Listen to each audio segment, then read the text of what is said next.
ভাঙ্গা ঘর থেকে আবার শুরু ৬০০ ব্রয়লার বাচ্চা দিয়ে নতুন স্বপ্নের গল্প। জীবনে কিছু গল্প থাকে যেটা শুধু দেখা যায় না, অনুভব করতে হয়। আজকের এই গল্পটা ঠিক তেমনই। আমি এমন একটা সময় পার করেছি যখন মনে হতো সব কিছু শেষ হয়ে গেছে, আর কিছুই নতুন করে শুরু করা যাবে না। প্রথমবারে যে লসটা আমি খেয়েছিলাম সেখান থেকে পুরো ভেঙে পড়েছিলাম, কিন্তু পরে চিন্তা করলাম যদি লস লস করে বসেই থাকি তাহলে জীবনে আগাতে পারবো না। তাই পরে আমার খামারের আর একটা ছোট ঘর ছিল। আমার খামারের ঘরটা ছিল অনেক পুরনো, ভাঙ্গা, নষ্ট, অগোছালো। সেখান থেকে আমি অনেকেই বলতো এই ঘরে আর বাচ্চা তোলা যাবে না, এখানে বাচ্চা তুললে শুধু লসই হবে। কিন্তু আমি একটা জিনিস বিশ্বাস করতাম, যদি চেষ্টা না করি তাহলে আমি কখনোই সফল হতে পারবো না। আর যদি চেষ্টা না করি তাহলে শিখবো কিভাবে? কিন্তু আমি একটা জিনিস বিশ্বাস করতাম, যদি চেষ্টা না করি তাহলে আমি কখনোই সফল হতে পারবো না। এই বিশ্বাস নিয়েই আমি আবার শুরু করলাম। আর আজ আমি সেই ঘরেই উঠিয়েছি ৬০০ ব্রয়লার বাচ্চা। এই ঘরটা একসময় ছিল খুবই খারাপ অবস্থা। ছাদ দিয়ে পানি পড়তো, মেঝে সবসময় ভেজা থাকতো, গন্ধে থাকা কঠিন ছিল। বাচ্চা রাখার সময় পরিবেশ একদমই ভালো ছিল না। অনেক সময় আমি বসে ভাবতাম, আমি কি আসলেই পারবো কিছু করতে? কারণ টাকা ছিল সীমিত, আর কাজটা ঠিক করার জন্য অনেক কিছু দরকার ছিল। কিন্তু আমি হাল ছাড়িনি। প্রথমে আমি আমার স্বামীর বন্ধুর সাথে কথা বললাম যে এখন আমি কি করতে পারি। গতবারে তো এত লস হয়েছে, এবারও যদি লস হয় তাহলে পুরোই মারা যাব। তখন আমার হাজব্যান্ডের বন্ধু বললেন যে আপনি চিন্তা করেন না, শুরু করেন, বাকিটা আমি দেখে নেব।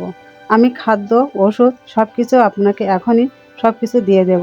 বাচ্চা বিক্রি হলে বা মুরগি বড় হলে, বিক্রি হলে তখন আমাকে দিয়ে দিবেন। আমি আত্মবিশ্বাস ফিরে পেলাম, হাল ছাড়িনি। আমি ভাবলাম একটা একটা করে ঠিক করব। ধীরে ধীরে ঘরটা আবার নতুন করে তুলব। প্রথমে পুরো ঘরটা আমি পরিষ্কার করলাম। পুরনো ময়লা, ধুলো, শুকনো খড় সব ফেলে দিলাম। তারপর জীবাণুনাশক স্প্রে করলাম। চুন এবং ব্লিচিং পাউডার একসাথে পানির সাথে একটু গুলিয়ে, বা যেমন গুঁড়ো হয় বা পাউডার তৈরি হয় তেমন পরিমাণে মিশিয়ে নিলাম। নিয়ে সারা ঘর ছিটিয়ে দিলাম যাতে জীবাণু মরে যায়। যেখানে ছিদ্র ছিল ঘরের ভিতরে সেখানেও মেরামত করলাম। যেখানে সমস্যা ছিল সেখানে ঠিক করলাম। ঘরের মেঝে তারপরে ভালোভাবে লাঙল দিয়ে চষে উলটপালট করে দিলাম। তারপরে মাটিগুলো যেখানে বড় বড় দলা তৈরি হচ্ছিল সেখানে ভেঙে গুঁড়িয়ে দিলাম। তারপরে মাটিগুলোকে সমান করে দিলাম, দিয়ে তারপরে বালি দিয়ে দিলাম যাতে করে ভিজার স্যাঁতসেঁতে ঘর না থাকে। বালি দিয়ে এবং শুকনো করে সুন্দর করে তাদের পরিবেশ তৈরি করলাম। আস্তে আস্তে সবকিছু ঠিক করে নিলাম। অনেক সময় মনে হচ্ছিল কাজটা খুব কঠিন, কিন্তু ভিতরে ভিতরে একটা কথা বারবার ঘুরছিল, আজ কষ্ট করলে আগামীকাল ফল পাওয়া যাবে। এই ভাবনা আমাকে এগিয়ে রাখছিল। কেননা গতবারে আমি যে ভুল করেছি, দ্বিতীয়বারে এবার সেই ভুলগুলো করা যাবে না। কেননা তখন ছিল গরমের সময়। চালের পরে ছিল না অ্যালবেস্টার। চালের পরে অ্যালবেস্টার ছিল, কিন্তু রোদের প্রচণ্ড তাপ, নিচের যে আবহাওয়া সেটা ছিল গরম, কোনো বাতাস বইছিল না। চারিদিকের গরম গুমোট আবহাওয়া মুরগির উপরে প্রবল প্রভাব ফেলেছিল, যার কারণে মুরগিগুলো আমার মারা গিয়েছিল 1 থেকে 1.5 কেজি হওয়ার পরেই। এর কারণেই আমি খেয়েছিলাম প্রথমবারে লস। তো প্রথমবার যে ভুল করেছি, দ্বিতীয়বার সেই ভুল করলে আমি আবারও জীবন হারা হয়ে যাব। সেজন্য আমি চালের উপরে প্রথমে নারকেলের পাতা বিছিয়ে দিলাম। তারপরে লম্বা পাইপ নিয়ে এসে সেই পাইপ ছিদ্র করে চালের উপরে আমি মোটর ফিট করে চালে পানি দেওয়ার ব্যবস্থা করলাম, যাতে চালের উপরে গুমোট গরম ভাবটা ঘরের ভিতরে না পড়ে।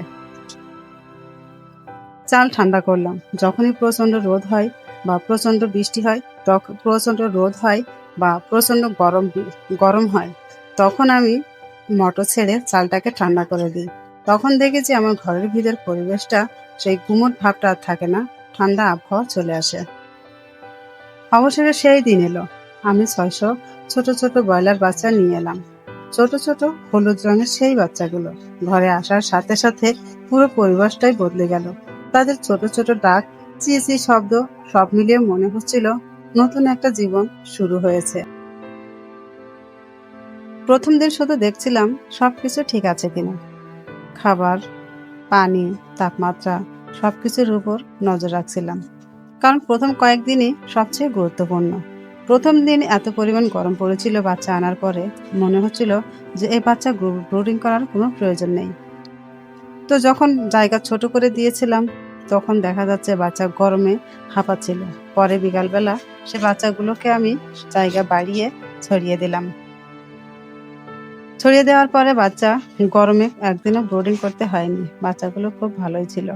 কিন্তু ফার্মিং কখনোই সহজ ছিল না। প্রথম কয়েকদিন খুব ভালোই ছিল। কিছুদিন পর কিছুদিন পর একটা বাচ্চা মারা গেল। মন খারাপ হয়ে গেল যে বাচ্চাটা মারা গেল কেন? কেননা আমার কখনো কোনো ত্রুটি এবার আমি রাখতে চাই না।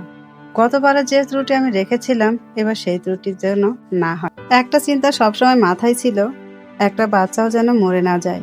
কারণ আমি জানি এই ছোট ছোট প্রাণগুলোই আমার ভবিষ্যৎ, আমার হৃৎপিণ্ড। অনেক সময় মনে হয়েছে চাপটা অনেক বেশি, কিন্তু আমি থেমে যাইনি। বাচ্চাগুলোর যত্ন নিয়েছি, সবসময় খেয়াল রেখেছি কোনো বাচ্চার সমস্যা হয়েছে কিনা, কোনো বাচ্চা খাদ্য খাচ্ছে কিনা, কোনো বাচ্চা আগে, কোনো বাচ্চা পরে, কোনো বাচ্চা দুর্বল আছে কিনা, বাচ্চাদের খাদ্য ঠিক আছে কিনা, বাচ্চাদের পানি আছে কিনা, বাচ্চাদের ঘরে কোনো প্রকার ত্রুটি আছে কিনা, কোনো সমস্যা আছে কিনা। ঘরে দেখেছি চারিদিকে ঘুরে কোথাও ভেজা আছে কিনা। যদি ভেজা থেকেছে সাথে সাথে লেটাকে পরিষ্কার করে দিয়েছি। দিন যেতে লাগলো, বাচ্চাগুলো ধীরে ধীরে বড় হতে লাগলো, খাওয়া বাড়লো, ডানা শক্ত হতে লাগলো, ঘরে একটা প্রাণ ফিরে এলো। আর আমার স্বপ্ন শুরু হলো। যে ভয়টা শুরুতে ছিল সেটা এখন ধীরে ধীরে কমতে লাগলো। আমি আবার স্বপ্ন দেখতে শুরু করলাম। এই ৬০০ বাচ্চা একদিন বড় হবে আর আমার পরিশ্রমের ফল দেবে। প্রথমে একটা বাচ্চা মারা গিয়েছিল, বাচ্চাটি দুর্বল ছিল।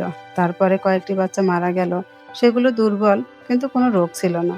পরে আরো একটি বাচ্চা মারা গেল, যেটি ইট চাপা পড়ে মারা গিয়েছিল। এ পর্যন্ত ৬০০ বাচ্চা থেকে আমার ৬টি বাচ্চা মারা গিয়েছে।